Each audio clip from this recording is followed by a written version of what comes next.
G'day guys, Aaron from Safety Dave, and today we're going to install the Safety Dave 6-inch dash monitor. I'm going to walk you through exactly how to do this install, every step of the way. Let's go.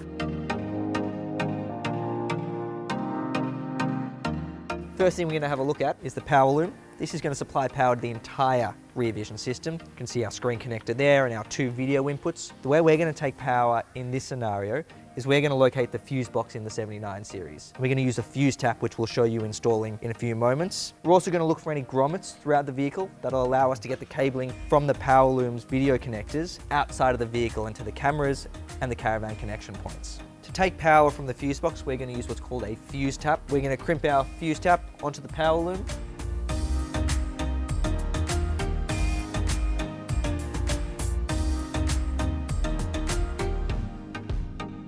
Just under here is our fuse box. This has the allocations for all the fuses that we're going to be looking for. I'd be using a 12-volt tester. We're looking for an ignition-based fuse. That's a fuse that is only active when the car's ignition is on, and that's going to ensure that we can't drain the starter battery of the vehicle by having the camera system always running. In this scenario, I'm looking for something like a cigarette lighter fuse, which is just over there. I'm going to then go pull that out of the fuse box after testing that it is an ignition-based fuse and install the fuse tap adapter. Cigarette lighter fuse, which I can now see is this fuse over here. I'm also looking for a grounding point to test for this. If I can get the ignition on now, we can see we're getting 12 volts through our tester here. So that's the fuse I'm going to use.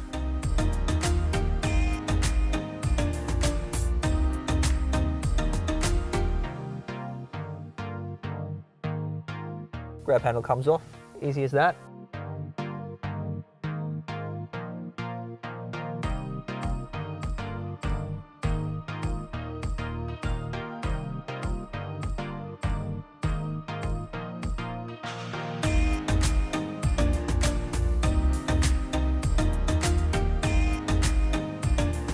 We've got our 2 channels here that allow us to plug our 2 video cables into the power loom. And those are the video cables that are going to run underneath the car.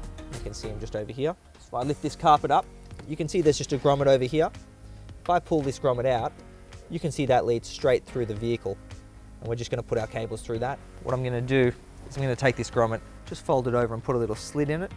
That's going to allow us to get our cables through.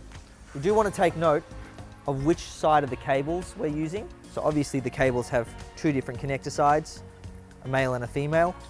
If we look at the power loom, that's going to want to take the male connector in there. So just ensuring the way we're doing our grommet, we've got the female parts going through and out of the vehicle. Worst thing we want to do is wire it backwards and have to redo the whole system. Through the grommet here. Now I'm just pulling it out. That's about all the cable we're going to need coming out of the car. So I'm going to take these connectors here, pass them through the hole here. I can grab them from under the vehicle here and feed that all the way through. As we pull that cable through, we're going to get to our grommet, and that grommet's now going to go straight back where it was, and we will silicone this back up to make sure it's all watertight from the underside once we're all done. Because we've got 2 cables running through this entire system, what I've done, I've just chucked a bit of tape on the ends of one of the cables. This will now allow me to identify the ends of each individual cable.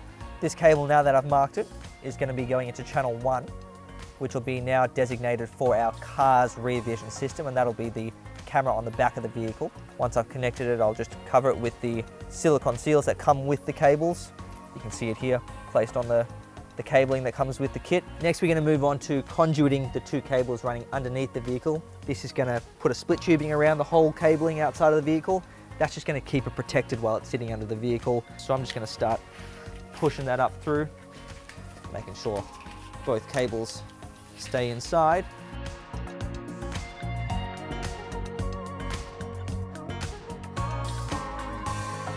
The one with the red tape, that's going to go to our rear camera on the back bumper bar, and this is going to go to our WASA connection kit.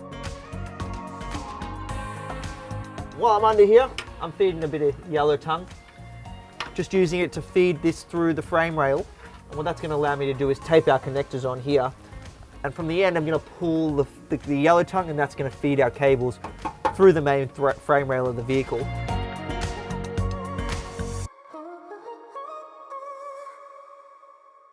Moving on to the camera mount over here now. We will need to find the center line, and that's where we're going to mount the camera. I now have my marks. What I'm going to do, I'm going to just get one screw tapped in and through the metalwork. That way, once I've got one screw in, I can position the camera, just loosely mounting it now. You can see lots of left and right adjustment. Now we'll lift up, make sure it looks straight. Lifting the camera back up now that that's all been done. Tightening our screws down. That's the top camera mounted. Right, now that the camera is mounted, we need to get this cable underneath this top frame. There is quite a big cavity between this drawer slider. This is the Wazza connection kit. We're gonna look at mounting this into this rear bumper bar. We're gonna have a matching one that is part of the AOR Sierra, and that's gonna have a cable that connects the car and the caravan together. So at the moment, I'm just kind of working out where I'm gonna flush mount this Wazza, and I'm just using the brackets applied by Safety Dave to mark the outline of where I'm gonna put it. And that's just gonna allow me to position my hole saw when I drill through this. What I'm doing now is I'm just gonna take the Wazza connection. I'm just gonna put some split tubing along it. What we also like to do is add a touch of heat shrink, and we add this to the end of the Wazza connector. This heat shrink here is glue filled as well, so it'll adhere to both the cable and the connector, and that'll help just add rigidity to the connection points. All the tugging will be transferred through the heat shrink and won't be on the connection point between the cable and the connector itself. And this is pretty much ready to mount. Now that we've got our camera and our Wazza connection kit mounted, it's time to start connecting it all up. So like we did before, we marked the cable that's going to go to our rear vision camera on the car. That's going to be the one with the red. We're going to connect our other cable to the Wazza connection kit that's going to have camera feeds from the caravan going through to that screen. So I'm going to jump under with a bunch of cable ties, connect them all up and start neatening all the excess cabling and making sure nothing is going to get caught under there. Just connecting the Wazza connector now. And now I've got, this is all the excess cable here. So I'm going to bundle this all up and hide that in the bar I was talking about before. All right, so that's the car all done. Camera mounted, Wazza connected. We're going to go finish up the front now. All right, so now we need to take our little grounding clip and we're going to put it onto this little bolt here, which should give us ground. So I'm just going to take my 10mm socket. Don't need to take the bolt all the way out, just need to loosen it a little bit, enough to get the little fork underneath and tighten that back up. And that should be ground. All right, so I've just grabbed the screen, and what we're going to do is plug the screen into the power loom. And just make sure before we close up the kick panels at the bottom that we are getting picture out of the screen. So plugging the camera screen in is as simple as matching the two arrows on the power loom and the screen cable. Should be very light, no pressure really needed to get that in and out.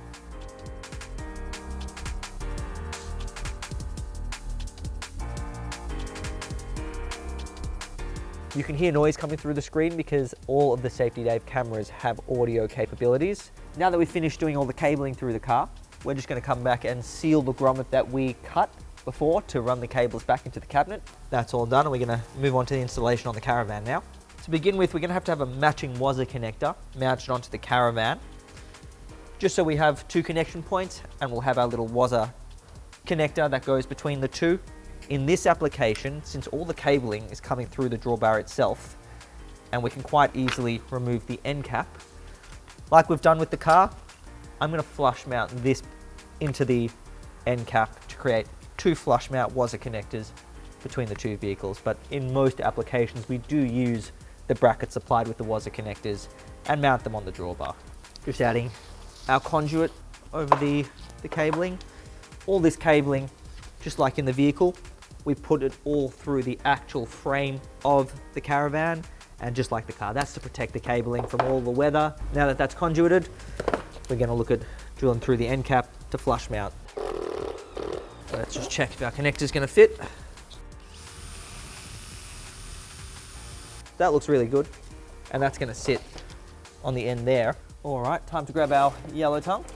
Just like we did with the car, we're going to thread this through the frame rail all the way down, and that'll be poking out the back now.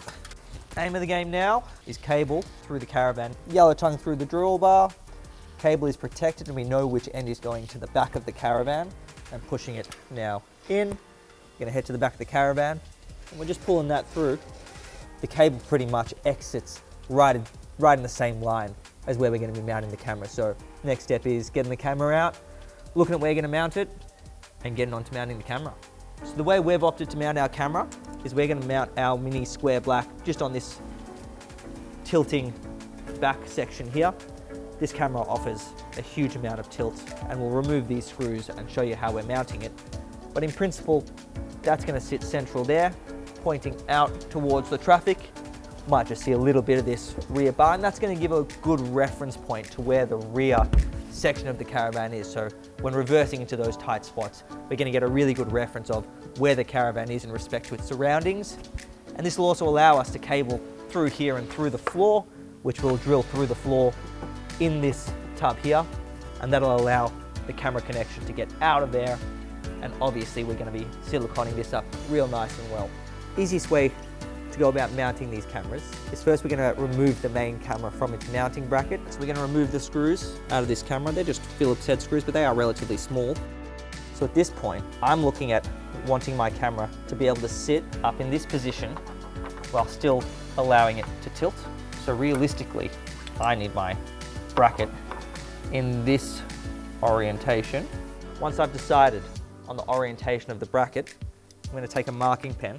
I'm just going to put an arrow pointing, but that now tells me when I'm mounting this bracket, I want the bracket facing that way so that I have the adjustment that I want. Remembering this camera is basically going to be sitting on an angle like that, and I want to be able to tilt it up and down using those channels in that orientation. Good thing to note, because I have installed these upside down a few times.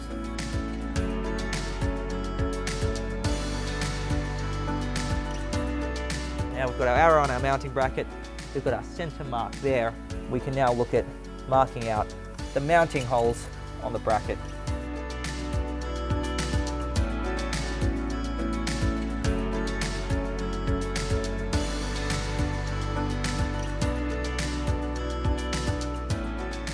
Cameras are supplied with grommets, so we will use this grommet and we'll fill it through the back side and the front side just to make sure we have 100% seal through this hole. We're just gonna put this cable through before we go and mount our bracket, because we're not gonna be able to do that without this through there. It can be handy to use a little flathead screwdriver just to help manipulate that grommet into place. So that grommet's now sitting in there. Get our bracket, remembering that we have an arrow designating which side we want up.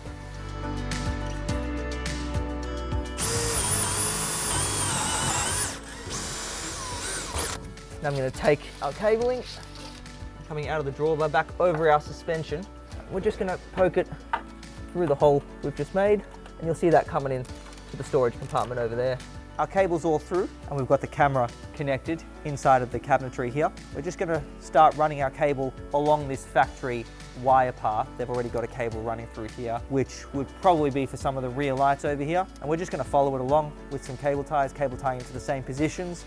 Once it comes down the wall, we'll go grab some conduit and fix it onto that wall there. What we're going to use is some of this D-line split apart conduiting. So I'm just going to measure a length from here to the floor and cut that, and I'll take the conduit off just to allow it to fit snugly in there. So I need roughly 290 mil and measure out 290s about there, and I'll snip this, and that's going to sit snug up there. We'll take some of this conduit off and snip that, making sure we're not snipping our cable, and then making sure we only snip off the amount we need. We're now going to have that there. Split this open, and we can put our cable in there, give it a close, and take our tape off, and then trying to get that as straight as we can. And that's looking much neater now. I'm just going to fill this with silicone before I mount the camera. Just going to make it a little easier for me to access. I'm going to fill over the screws, the top and bottom of the mounting bracket. It'll be sealed from the outside, but just to make sure any moisture on the inside doesn't seep into that insulation foam on the inside there. And then washer, and then just lifting our camera into position and getting that first screw just located. Looking for that second screw now. For this, we're just going to put 2 screws in, and then we're going to hook it up to the car, and we'll adjust the camera positioning once we can actually see what the camera is going to see. Going to get in, and now silicone from the other side. Lastly, I want to fill that floor hole, which I'll start from this side, and then I'll go underneath and continue feeling from the other side. Lastly, we're just gonna take the excess cable hanging out. What we'll do is we'll push most of this back into the drawbar and ensure that it can't come back out. And I'll use some cable ties for exactly that reason. Bundle that up. There is a hole through the drawbar here. I'll use this little hole through the drawbar here just to go through it with the cable tie. And that'll just ensure that the cable can't come back out of the drawbar. To test the rear vision of the caravan, we're going to use our WASA connection coil. That's going to connect from that WASA on the car to the WASA on the caravan. These are fairly simple. It doesn't matter which side goes into which. They're omnidirectional. What we'll do is we'll come down here and we'll lift the car side WASA up, push it in, and just twist it until you feel the locking ridges find the position in which it slides in and push. And you can screw the collar on there. This is the mounting bracket, and we're just going to suction it onto the windscreen and screw that down so it's holding its position, but not tight enough that we can't move it up and down. Just going to flip this little tongue back towards the windscreen, and that's going to create suction. That's nice and strong. Then we're just going to tighten up our two screws, the one tightening our tilt and the one tightening our up and down, and I'm going to have it pretty low to try and avoid losing too much view of that front corner. Let's have a look at the caravan view. Yet again, we're going to adjust this view from the car. We'll move it a little down. I want to see a little bit more of the rear of the caravan, and if we press that V1, V2 button, we'll get our caravan view as well. So we are seeing pretty much the very rear, all the way up to about 15, 20 meters away. This can also be adjusted, and we'll go back there and do a little bit of adjusting on that as well. And these will just be our final locking screws. If you ever want to adjust these cameras, it's fairly easy. You just loosen all the screws on the sides, and they should be able to adjust it up and down. You don't even need to take the screws completely out. It's very, very simple. That's it for the caravan side. That's all mounted and ready to go. Final adjustments on the rear camera. We're just going to back these two screws out. What that's going to allow us to do is just tilt this camera slightly down. We'll leave it there, check it on the screen, and if we're happy with it, we'll tighten those screws back down, and that's the job done.